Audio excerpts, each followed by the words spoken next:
એમપીના દમોહમાં PM મોદીની સભા।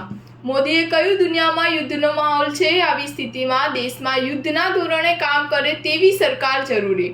ભાજપ સરકાર જ આવું કરી શકે છે। વડાપ્રધાન નરેન્દ્ર મોદી એમપીના દમોહમાં ચૂંટણી રેલી યોજી હતી। તેમણે કહ્યું હતું કે આ ચૂંટણી દેશની ચૂંટણી છે, દેશને વિશ્વ મહાસત્તા બનાવવાની આ ચૂંટણી છે। પીએમ મોદીએ કહ્યું કે વિશ્વમાં યુદ્ધનું વાતાવરણ છે, ત્યારે ભારતમાં યુદ્ધના ધોરણે કામ કરતી સરકારની ખૂબ જ જરૂર છે અને આ કામ પૂર્ણ બહુમતી સાથે ભાજપ સરકાર જ કરી શકે છે।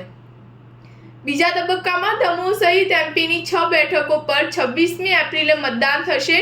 બીજા તબક્કાની આ બેઠકોમાં ટીકમગઢ, દમોહ, ખજુરાહો, સતના, રીવા અને હોશંગાબાદનો સમાવેશ થાય છે।